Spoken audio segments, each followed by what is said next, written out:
حلم نيركا رأي هزبخاخ أسن هاجركا كتعبي انتايمو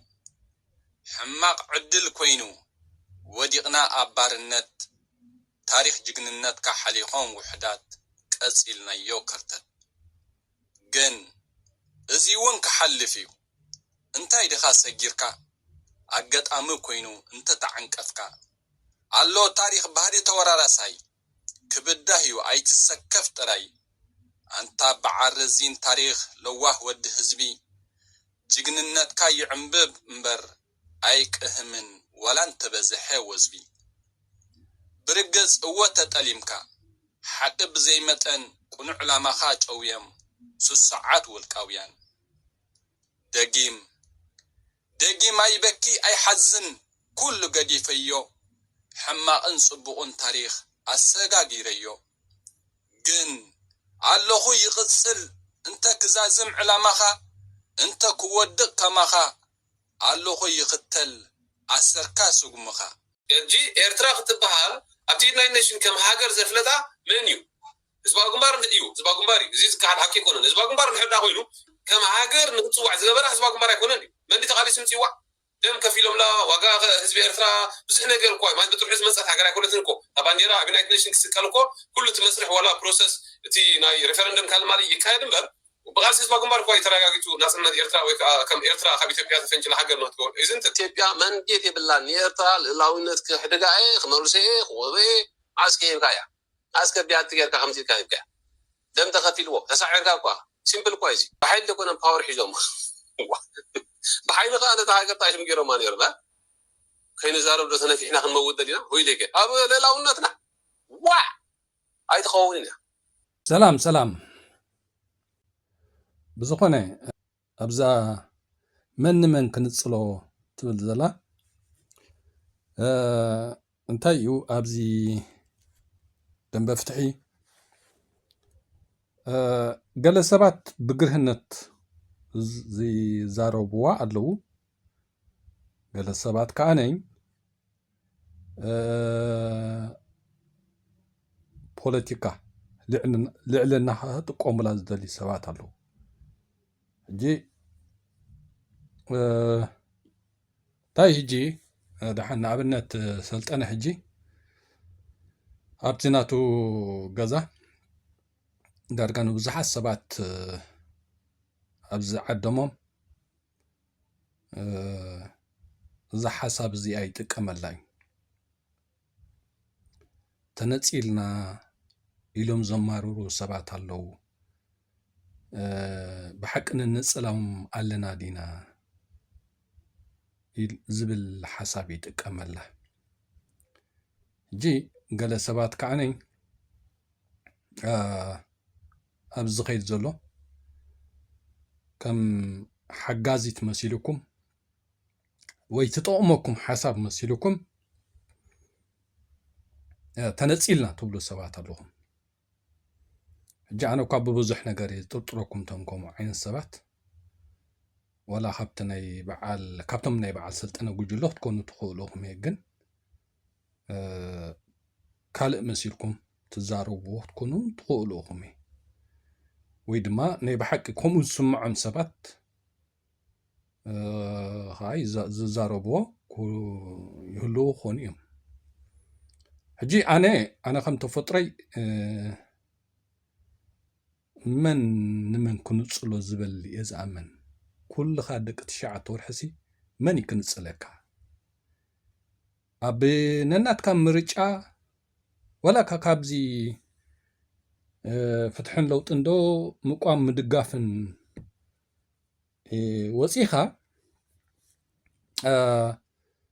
سبات نناتهم بهقلهم نناتهم مرجع لهم لذي أبهقتات زي تسامع سبات تحرقونك تنصاصيل كمالي تيكونن هجنا أبنسي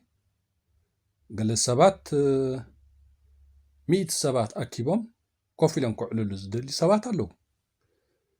قال السبات كاني كلتا سلس خوينم كعلو زدلي اللو قال السبات كاني أبدس بلوم ቦታ ኮፍ ኢሎም ሸሆኦም ድዩ ዋላ ዝስተ ነገራት ሒዞም ዝፀሓፍ ድዩ ዋላ ገለገለ መደብ ሒዞም በይኖም ዘስተማቕርዎ ግዜ ከዓ ዝመርፁ ኣለዉ ማለት እዩ እንጂ እቶም 2-3 ካብቶም 100 ሰባት ተፈልዮም 2-3 ምዕላሎም 3 ነፀሉ ይኮኑን እቲ ሓደ ሰብ እውን ኣብ ደስ ዝብሎ ቦታ ኮይኑ ናቱ ዝመርፆ ግዜ ክሕልፍ ወይ ክጥቀም ድሕር ደልዩ ተነፂሉ ማለት ኣይኮነን ናቱ ምርጫታት ናቱ ባህጊ እዩ ዘካይድ ዘሎ ማለት እዩ መን ክንፅሎ 20-30 ብሓደ ክኾኑ ይኽእሉ እዮም 15 ሓደ ዓይነት ባህጊ ዘለዎም ሰባት ክኾኑ ይኽእሉ እዮም 150 ሓደ ዓይነት ስምዒትን ምርጫን ዘለዎም ሰባት ክኾኑ ይኽእሉ እዮም 2-3 ከዓኒ ናቶም ባህግታት ወይ ምርጫ ተመሳሳሊ ክኸውን ንኽእል እዩ ስለዚ በባህግኻ ተልዕለሉ ዳኣ እምበር ሰብ ንሰብሲ ክንፅሎ ኣይክእልኒ ሓንቲ ምንቅስቓስ ወይ ሓንቲ ውዳበ ወይ ሓንቲ ጥርናፈ ሓደ ዓይነት ዕላማን ባህግን ዘለዎም ሰባት እዮም ዝእከብላ ካብኡ ፍልይ ዝበለ ሓሳብ ዘለካ ሰባት ከዓኒ ተመሳሳሊ ምርጫታት ዘለካ ሰባት ከዓኒ ካልእ ውዳብን ጥርናፈን ፈጢርካ ናትካ ንስኻ ተኣምነሉ ጥርናፈ ድዩ ውዳበ ክትገብር ትኽእልካ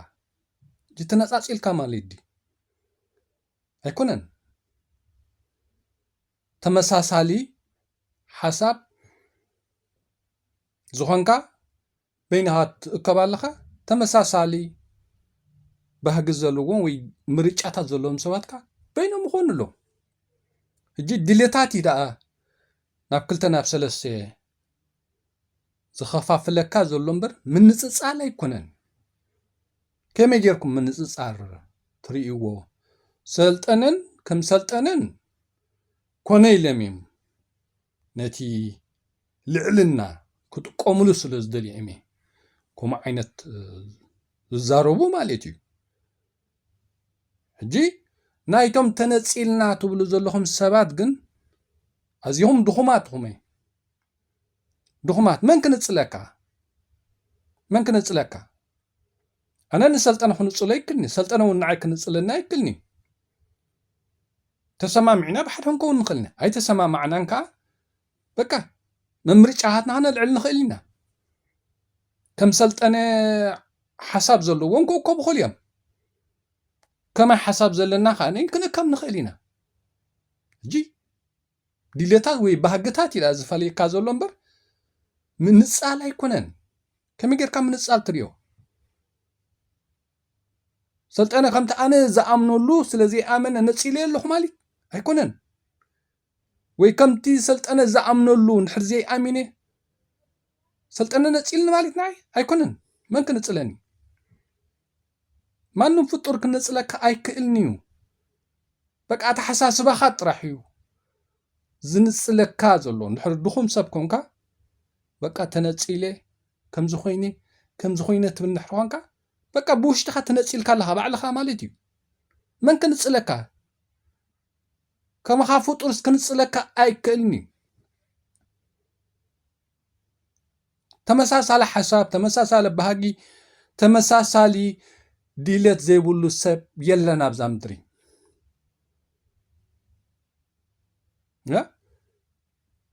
ማለት ስኻ ከመይ ጌርካ ምስቶም ከማኻ ርድኢትን ኣረዳድኣን ምርጫን ዘለዎም ሰባት ከመይ ጌርካ ምስኦም ትሰርሕ ከመይ ጌርካ ምስኦም ትራኸብ ከመይ ጌርካ ምስኦም ምስቶም ከማኻ ውዳበ ትፈጥር ንዕኡ ከመይ ትሰርሓሉን ኣይትሰርሓሉን በቃ ዓቕሚ ንሱ እዩ ዘድልየካ እምበር ኣብ ባህግታት ዝኾነ ሰብ መመሳሰልትስ ኣለዎ ሕጂሲ ከመይ ጌርካ ተነፂለ ትብል ክፀቕጥካ ዝደለ ሰብ ኣብ ልዕለኻ ልዕልና ካርእ ዝደሊ ሰብ ንድሕር ኮይኑ ልክዕ ከምዚ ናይ በዓል ሰልጠነ ክጥቀሙልካ ከምኡ ክብሉ ክእሉ እዮም ምክንያቱ ዳውን ክገብሩኻ ስኻሲ ንነፍስኻ ትሒቶኦም ምዃንካ ንኽእምኑኻ ከምኡ ዓይነት ቃላት ክጥቀሙልካ ክእሉ እዮም ክርዳእካ ክእል ኣለዎ ከምኡ ዓይነት ዘረባ ሰቢዕኹም ካብ በዓል ሰልጠነ በቃ ፅቡቅ ትሓስቡ ፅቡቅ ትገብሩ ዘለኹም መሲልኩም ይንፅሉና ኣለዉ ትብሉ ንድሕር ኮንኩም ክርዳእኩም ክኽእል ኣለዎ ልዕልና እዮም ዝሰርሑልካ ዘለዉ ስኻኻ ነቲ ልዕልና ዝፈጥርዎ ዘሎ ኣብ ልዕለኻ ክርዳእካ ንድሕር ዘይክኢሉ ነፂልኩም እናበልካ ኩሉ ግዜ እንታይ ሶም ኣይኮነን ንስኻ ባዕልኻ ነብስኻ ውን ትእምና ኣለኻ ድሕሪ ካልኦት እምበር ቀቂኒ ምካልኦት ዓቕሙ ከም ዘይብልካ ንነብስኻ ትእምና ኣለኻ ሳቶም ከዓ ከም በዓል ሰልጠነ ከምኡ ዓይነት ርድኢት ክሓድረካ ነፍሰ ምትሓት ንኽስማዓካ ሶም ከዓኒ ልዕልና ካርኢዩ ዝፈጥርዎ ዘለዉ እዮም ነፀል ትብሉና ኣለዉ ዝብሉ ፈሊጦም ክርዳእካ ክእል ኣለዎ እቶም ገለ ሰባት ተነፂልና ገለ ትብሉ መን ክንፅለካ በቃ ዕላማ እዩ ዝፈልየካ ዘሎ ባህግታት ምርጫታት እዩ ዝፈልየካ ዘሎ እምበር መን ክንፅለካ ከማኻ ወዲ 9 ወርሒ ፍጡር ከማኻ ክንፅለካ ኣይክእልኒ ዓቕሚ ይብሉን ድኹም ድሕር ኮንካ በቃ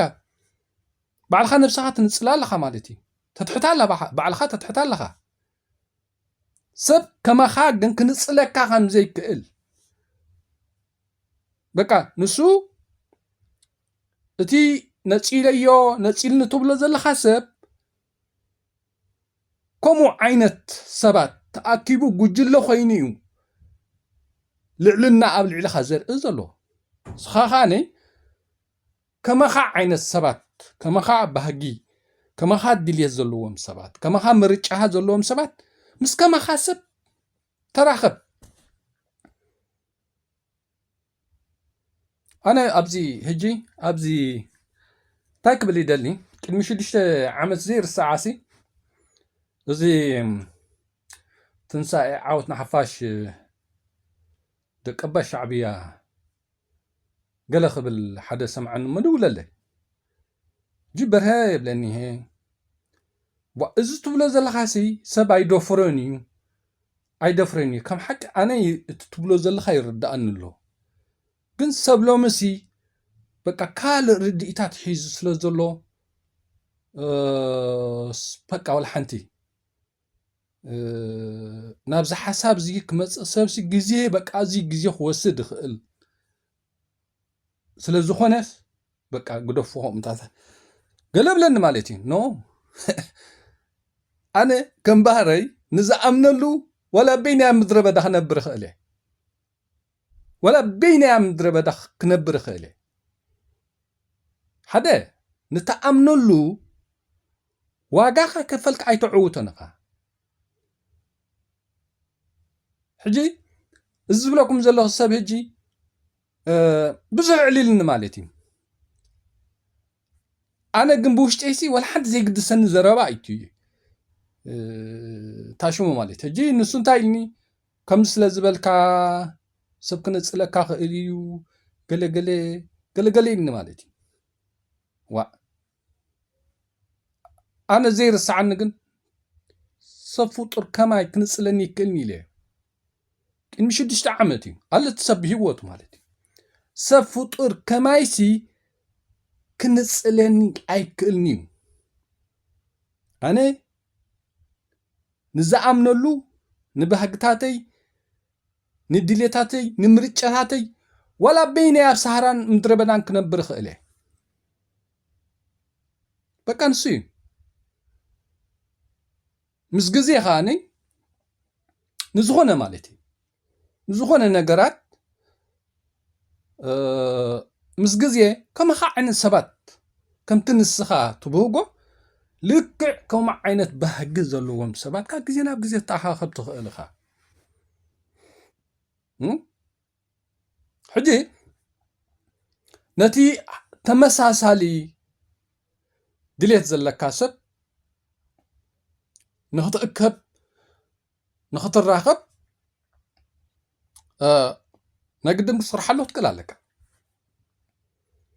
صرحلو لك ببزح نجر مالتي بفلاي كمزي بزعباين سب نعيز تزاربان زربان سي لكعيو مالتي شفتان قلن طرح عبليلو صنحسي نسخا تنساي عوضنا حفاش دقبا الشعبية الكاسي ما نمسب كدفرو اي كئلن نير بفلا كلمي 5 عمتات 4 عمتات مالتي اكم اي هيوت كله خي انا حجكم زبل نير تسب كاني نتي سميعتات ناي سباتري يو استبلو زل حساب سي لومي قطيف سباي دفروني سبك نصلكا خيليو ولا تحقن السن تخونه وعيل حديروسي نجزي جنس السب كم زحقات ما كخالي انا جنزي رسعني نزا امنلو تميلن قلمي زخيد انا ليه وعيل حديرو لك كم تخماي سب كركبني هيركبنكا انا ابز امنلو نجر يخنبر تدلي سابي هو زلو بقى بهجتاتي وشتي زعقبولو نجر انا كوم اسل زمرص تنصيللكم ماليت ايكونن من كنصلني كنصلني زخل سبسي مانم فطور يلن عقم زلو فطور يلن كمزي انا زامنلو انا جيب امنت بزح ايرتراو مخان يزامن تزبزح ايرتراو هم يامن يلي يزامن جن لك خمت ود زبلني تبعت سلازي وننا زلو ايرتراوي ابز ماس ميدان ايرتراويان كالق غسغواس لصنحه لتسب حجي نزي نغرات فلاليو ولا بوشتنا تردو افو خفيتو مزراب ايتبعنا له كنت تبعتو الى حد راح تمصي ايزبلاني لذي نزيا انا نزخماين ندحر سريحنا لا راح عاوز ركبي لي زامناني نزخونه حدا زعو تكا نجر مصيل سباي دفرون زخونه نجر مالتي زخونه نجر توم جمرو السبات وي كم جمرتا نت زيد فر نجر زدخملو سبات سواغا خوفلو قول يمي جن وعلى حديرو تنجرك عوت خل حجي انا انت خبل سقونا السب تنصيل خبل يبولون بخمو عينت جيجا رديت حلنا خاي تدخم ويا تدخمي من كنصلكا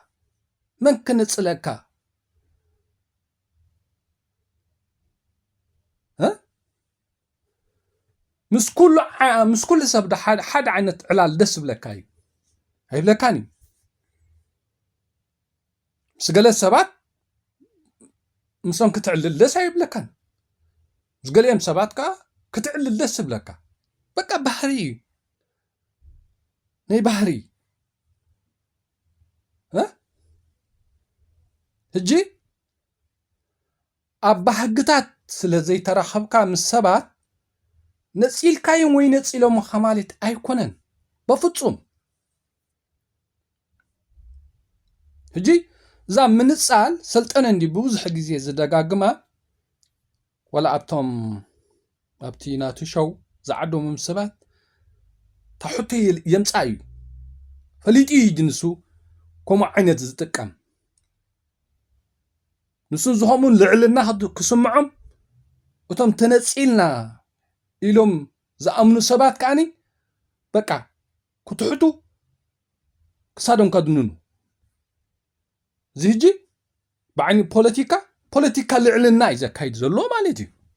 እቶም ገለ ሕጂ ተነፂልና ትብሉ ዓቕሙ ከምዚ ይብልካ ትሕትኦም እምበር ልዕልኦም ከምዚ ይኮንካ ዝስራሕ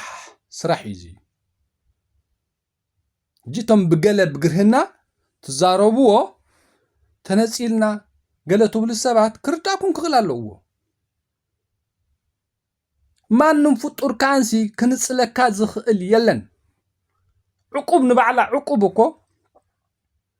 ትፋልጥ ሰባት ብዝኾነ ብሓንሳብ ማሕበር ክትገብር ትበሃሃግ ሰባት ኢኻ ክዕቁብ ትገብር ብብዙሕ ነገር ትፋቶ ሰባት ግዜ ብዘለካ ማይታ ኣንስስ ብሓደ ዕቁብ ክገብራ ደስ ዝበሃላ ዝፋትዋ ሰባት እየን ዕቁብ ዝገብራ በቃ እዚ ሕጂ ዘሎ ጥርናፈ ዲገለኻ ከምኡ እዩ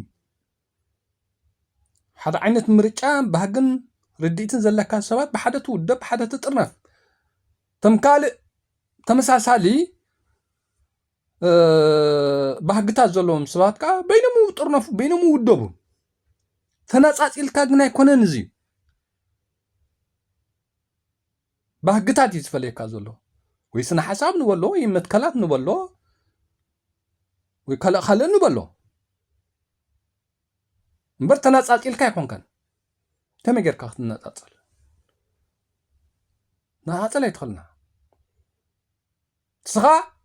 ከምቲ ንስኻ ተኣምነሉ 100% ኣለዉ ብዝኾነ ዓይነት ነገራት ማለት እዩ ወላኻ ፖለቲካ ወፃኢ ከመይ ጌርካ ምስ ከማኻ ዓይነት ሰባት ንስኻ ተኣምነሉ ክትሰርሕ ትኽእል በቃ ንውዳበ ዲ ንማሕበር ዲ ከመይ ትሰርሓሉ ድሕር ተበጊዝካ ሰርሕ ትኽእለ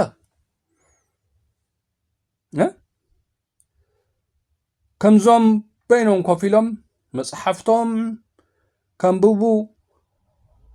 መፅሓፍ ክፅሕፉ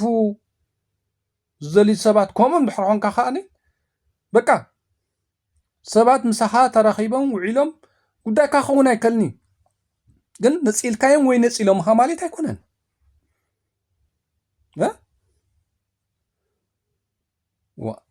ንኣብነት ሲ ኣብ ደስ ዝብለኩም ቦታ ሲ በይንኹም ግዜ ክትሕልፉ ዘይጥቀም ሰብ ኣሎ ድዩ ሻኻ ድዩ ትደለኻ ቢራኻ ሒዝካ ድዩ ትደለኻ መፅሓፍካ እንዳንበብካ ድዩ ወላ እንትደለኻ ሙዚቃኻ እንዳሰማዕካ ድዩ ሲ ሓደ ግዜ ብፍላይ ሲ በይኑ ምስ ነፍሱ ጥራሕ በቃ ኣብ ደስ ዝብሎ ቦታ በይኑ ግዜ ክሕልፍ ዝደሊ ሰብኮ ኩሉ ሰብ ኣሎ ክንደይ መዓልቲ ብዙሕ መዓልታት ድዩ ውሑድ መዓልታት ድዩ ኩሉ ግዜ ድዩ ሳብ ሓደ ግዜ ድዩ ኣብኡ ክፈላለ ዝኽእል እምበር ንኣብነት መብዛሕትኦም ደረስቲ በቃ ኣብ ፅሙዋ ቦታ በይኖም ኮፍ ምባል ፈትው እዮም በይኖም ምዕላል ፈትው እዮም ነፍሶም ማለት እዩ ኤቭሪ ሲንግል ዴይ ሓሳብ መምስ መፆም ክጥቆምላ ስለ ዝደልዩ ማለት እዩ ሕጂ እቲ ባህጊ ደኣ ከምኡ ዝገብሮም ዘሎ እምበር ወይ እቲ ዓይነት ስራሕ እዩ ደኣ እምበር ሰብ ነፂልዎም ወይ ሰብ ነፂሎም ማለት ኣይኮነን ሕጂ ኣብ ፖለቲካ ከዓኒ ወይ ድማ ኣብዚ ፍትሕን ለውጥን ንብሎ ዘለና ካንሲ ምስ ከመኻ ዓይነት ሰባት ክትራኸብ ምስ ከመኻ ዓይነት ሰባት ክትውደብ ክትጥርነፍ በቃ ግድነት እዩ ኣብ ብዙሕ ነገር ዘፈላለየካ ሰባት ግን ወላ ክትዕልሉ እንኮ እንታይ ኢልካ ክትዕልሎም حسابه عنده مزي يرتوان زلنا ياسي بقى نحري بوزح نجار زي زلنا يعني يرتوان نجار بوزح نجار تستفعل على حسابات نحروحن كاسي مرخاب كان تيني كسارا ونخون خالي قال شي جروب كم سالك خالي انا هجي بقى مزي ناي بحريات ناي طبيعات ناي ارتاويان قال زري ازلخو ምናልባት ትሳታተር ትካኣል ሰባት ድሕሪ ኮንካ ቅድሚኡ ፅቡቕ ርክብ ዝነበረካ ሰባት ኮንካ ግን ብሓደ ከዓ ሻኻ እንዳሰትኻ ግዜ ትሕልፍ ትኽእል ኢኻ እቲ ዘፈላለየካ በይኑ ገዲፍካ እቲ ዘራኽበካ ካልእ ዓለም ካልእ ሂወት እንዳዕለልካ ክትሕልፎ ትኽእል ኢኻ ግን ኩልኻ ከምኡ ዓይነት ባህሪ ዘለካ ሰባት ክትኮን ኣለካ እቶም ብሓደ ማለት ፍልልያት ዘለካን ግን ከኣኒ ብሓደ ኮፍ ኢልካ ሻሂ ዝሰቲ እንድሕር ኮንካ በቃ ሓደ ዓይነት ርድኢ ዘለካ ሰባት ትኮን ኣለካ እምበር መብዛሕትኡ ኢሎም እኮ በቃ ሻሂ ንስተ ኢሉ ኮፍ ኢሉ ብዛዕባ ምቋምን ምድጋፍን ኣርእስቲ ጥራሕ ንሕ ዘልዕል ኮይኑ እሞ ኣብቲ ነገር ካ ዘፈላለየካ ነገራት ንድሕር ኮይኑ በቃ ክትፃወር ከቢድ ኣነ ከም ባህሪ ሕጂ ምስ ከምዚ ዓይነት ምናት ምስ ግዜ እውን ብዙሕ ነገር ዝመዞም ክወስ ስለ ዘሎ ብዙሕ ከምኡ ፍልልያት ዘለኒ ሰባት ዘይቆርቦም ኣሎ ኣዝዩ ፍልልይ ዘለኒ ሰባት ከዓኒ ዝቆርቦም ሰባት ከዓ ኣለዉ ዝቆርቦም ከዓ ኣለዉ ማለት እዩ ትዋና ነገር ግን መን ክንፅሎ በቃ ብኩሉ ወገን ተነፂለ ትብል ዘለካ ሰብሲ ኣይትድገማዛ ዘረባ እያ ዝነፀለካ የለን ብውሽጥኻ ባዕልኻ ተነፂልካ ዘለካ ሰነፍ ስለ ዝኾንካ ኢኻ እምበር ሰብ ከማኻ ክንፅለካ ኣይክእልኒ ሰብ ከማኻ ወዲ 9 ወርሒ ክንፅለካ ኣይክእልኒ ምስ ከማኻ ዓይነት ሰባት ተወደብ ምስ ከማኻ ዓይነት ሰባት ሻሂ ስተ ምስ ከማኻ ዓይነት ሰባት ብቴሌፎን እዕልል ምስ ከማኻ ዓይነት ሰባት ተራኸብ ከማኻ ወይ ከማኺ ብዙሓት ሰባት ኣለዉ ብዙሓት ሰባት መን ክንፅለካ ወይ መን ክንፅለኪ ተነፂልና ኢሎም ዝኣምኑ ሰማሲ እቶም ዝዛረቡ ኢና ንሰምዕ ዘለና እምበር ዘይዛረቡ ተነፂልና ኣለና ወይ ገለ ኢሎም ዝሓስቡ ሰባት ብዙሓት ኣለዉ ማለት እኮ እዩ ጌጋ መን ክንፅለካ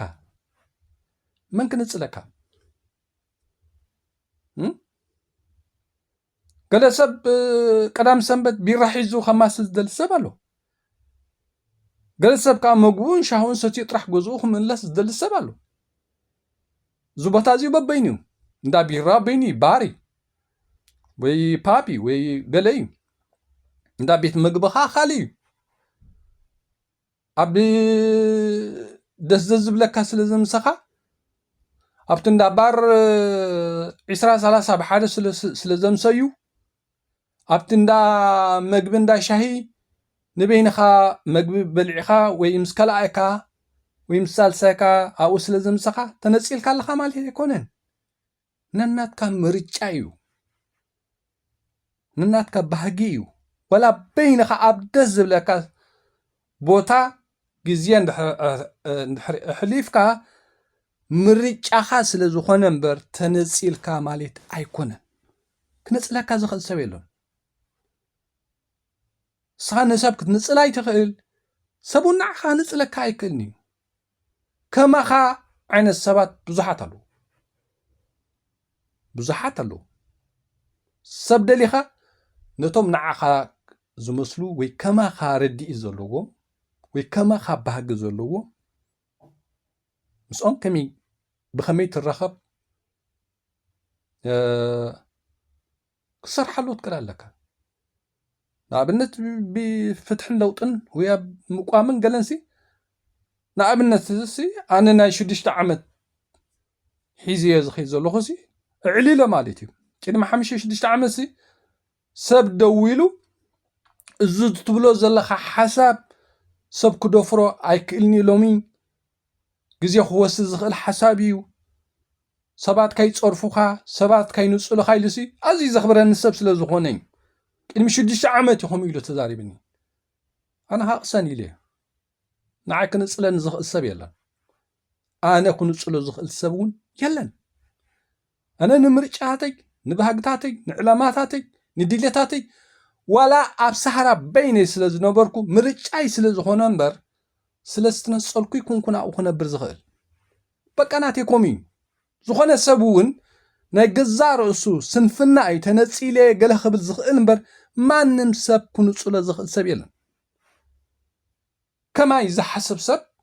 ልክዕ ወላ ኣብ ፍትሕን ለውጥንሲ ዝዝብሎ ዘለኹ ዝኣምን ሰብሲ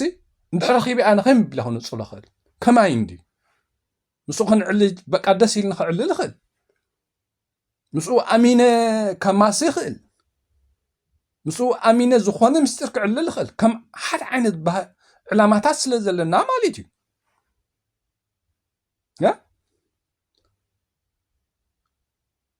ሕጂሲ ንነገራት ከምዚ በዓል ሰልጠነ ተነፂልና ይብሉ ኣለዉ ነፀልቲ ይብሉና ኣለዉ ኢሎም ክዛረብዎ ከለዉ ባዕሎም ምህዝ ኣቢሎም ልዕልና ክስምዖም ነቶም ደገፍቶም እውን ልዕልና ክስምዖም ዝጥቀሙሉ ሽጣራ እዩ እቶም ገለ ሰባት ክርዳእኩም ክኽእል ኣለዎ ገለ ሰባት ኣለዎ መስተ መሰልቲ ኩሉ ግዜ ቆዘምቲ ማለት እዩ ገለ ሰባት ሕጂ ከምኡ ዓይነት ባህሪ ዘለኩም ተነፂልና ነፂሎምና እዚኦም ነፀልቲ እዮም ትብሉ መን ክንፅለካ ንሶም ብዝኣምንሉ ኸይዶም ኣለዉ ንሳኪት ብተኣምንሉ ከመይ ገይሩ ንዓይ ሰልጠነ ነፂልካ ክብለኒ ንኽእል ወይ ኣነ ከመይ ገይረ ንሰልጠነ ነፂልካ ንኽብሎ ክእል በቃ ድሌታትና በበይኑ ኮይኑ ትውዳእ እሱ ብዝመረፀ ኸይድ ኣነ ብዝመረፅኮ ኸይድ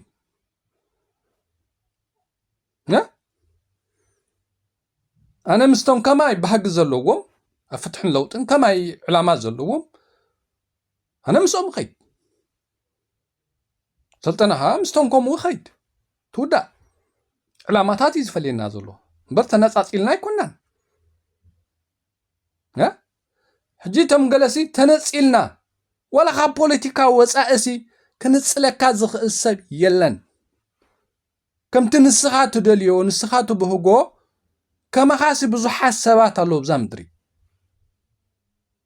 ምስ ከመኻ ዓይነት ሰባት ብኸመይ ትላለ ኣብ ዝተፈላለየ ማለት እዩ እምበር ክንፅለካ ዝኽእል ሰብ የለም ከመይ ጌርካ ትንፅል ትኽልተ ሰለስተ ኮይኑ ንዓኻ ዝነፀለካ ኮይኑ ስማዓካ ዘለኩ በቃ ሓደ ዓይነት ባህጊን ድሌትን ተፋሊጦም ስለ ዝተኣከቡ ጥራሕም ንዓኻ በቃ ክሳይ ኮይኑ ስማዓካ ዘሎ ማለት እዩ ንስኻ ከዓ ከምቶም ከመኻ ዓይነት ሰባት ዕቁብ ዲ ማሕበር ዲ ምንቅጥርናፈ ዲ ንድሕሪ ክትፈጠር ክኢልካሲ በቃ መን ክንፅለካ ትንፅሎ ሰብ የለን ክንፅለካ ዝኽእል ሰብ የለን ግን ነቲ ተኣምነሉ ንስኻ ከመይ እንታይ ትሰርሓሉ ማሕበር እኮ ኩሉ ሰብ ማሕበር ደልዩ ስለ ዝደለ ይኮነን ማሕበር ዝኸውን ነቲ ማሕበር ግን ምስ ሰርሕሉ እዩ ማሕበር ዝኸውን ማለት እዩ ማሕበር ንግበር ዕቁብ ንግበር ምስ ተፀዋውዑ ምስ ተኣከቡ እዮም እምበር ስለ ዝደለኻዮ ጥራሕ ዕቁብ ኣይትገብርና ወይ ማሕበር ክትገብር ኣይትኽእልና ስለ ዝደለኻዮ ጥርናፈን ውዳበን ክትገብር ኣይትኽእልና እቲ ጥርናፈን ውዳበን ክሰርሓሉ ክትክእል ኣለካ ንኣብነት ኣነስ ናይ 6 ዓመት ብናተይ እውን ክዕልል ፀኒሐ ማለት እዩ ሰርሐ ከማይ ብዙሓት ሰባት ክንዓስሎ ኢና ውዒልና ሓዲርና ንኤርትራውያን ከዓ ንሱ ብዝጠቕመናን ንቕፃል ዝዕውተናን ኢለ ስለ ዝኣምን ኣነ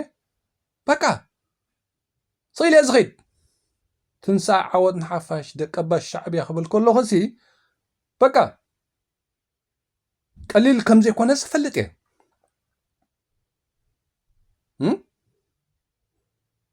ቅድሚ 3 ዓመት ዝነበረ ኣብዚ ማስ ሜድያ ወይ ሕጅን ብዛዕባ እዚ ጉዳይ እዚዩ ሓደድ ዘሎ የለን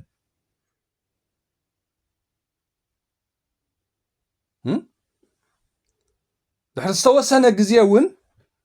በቃ ናተይ እምነት ኣነ ዝደንበ ተቃውሞ ብምሉእ ናብኡ ክጥቕለል ኢለ እየ ዝኣምን ርዲት ናተይ ንሱ እዩ ክሳብ ዓወት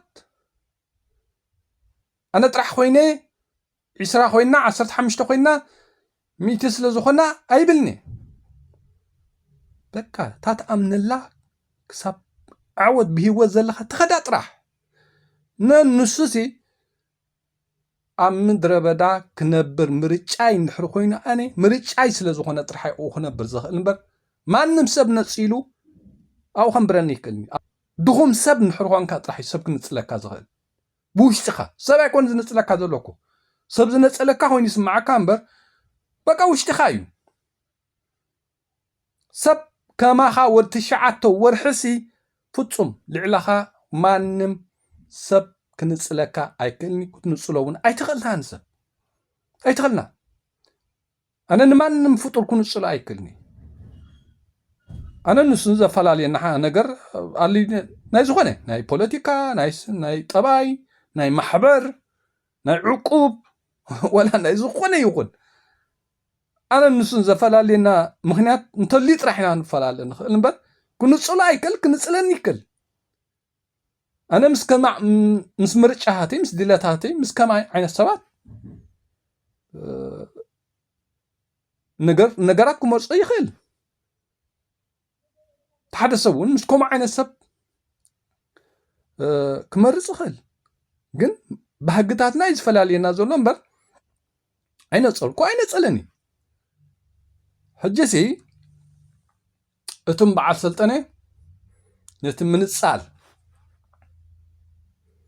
ዝልዕልዎ ዘለዉ ልዕልና እዮም ጥቆምሎ ዘለዉ እቶም ገለ ሰባት ከዓነይ ፅቡቕ ትዛረቡን ተሓስቡን ዘለኹም መሲልኩም በዓል ሰልጠነ ነፀልቲ እዮም ነፂሎምና ትብሉ ዘለኹም እቲ ነገር ክርዳእኩም ክኽእል ኣለዎ ስለዚ እዚኣ ኣነ ክሰምዓ ኣይደለን ካብ ዝኾነ ሰብ ማለት እዩ ተነፂልና ዝበሃል ዘረባሲ ኔው በልዋ ፎቅ በልዋ ሕማቅ ትርጉም የብላን ድኽመት እያ ስንፍና ትፅዋዓልካ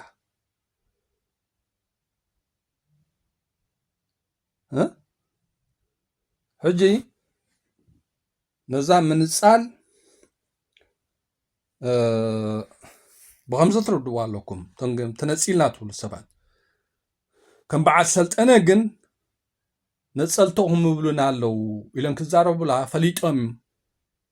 ምክንያቱ ልዕልና እዮም ጥቆምላ ዘለዉ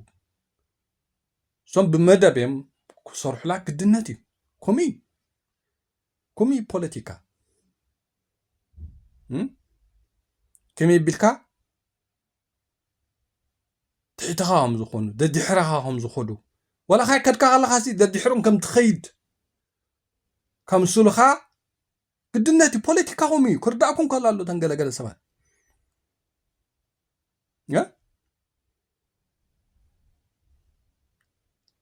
ስለዚ ኢና እኮ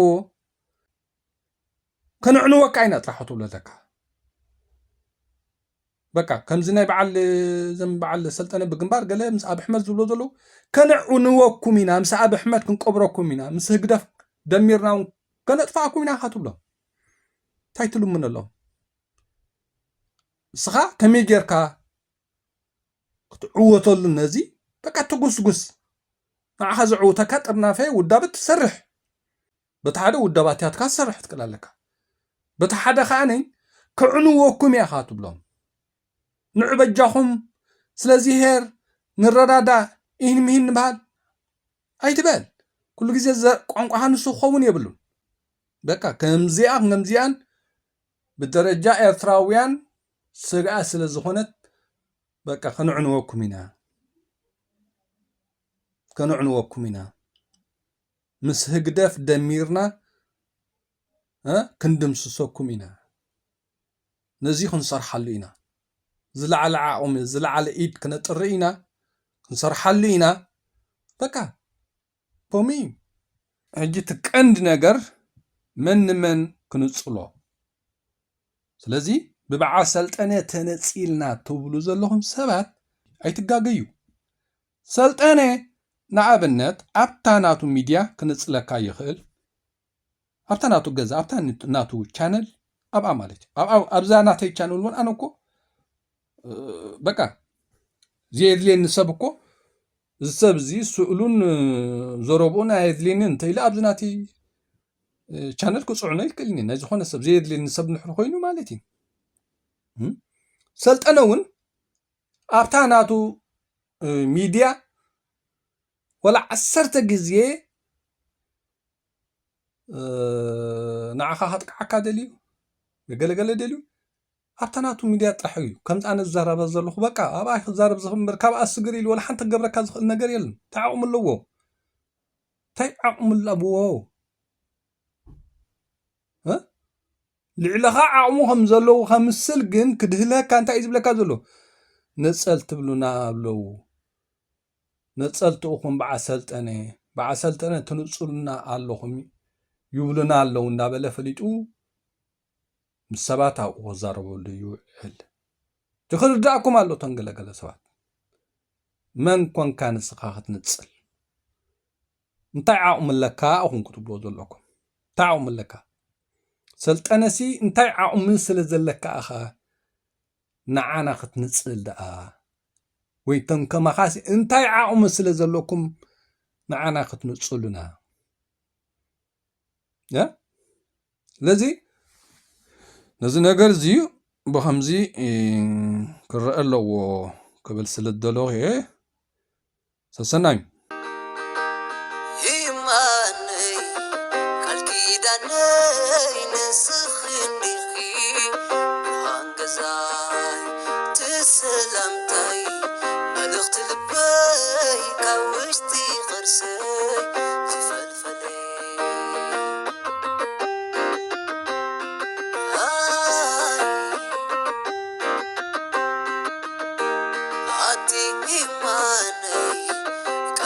Done.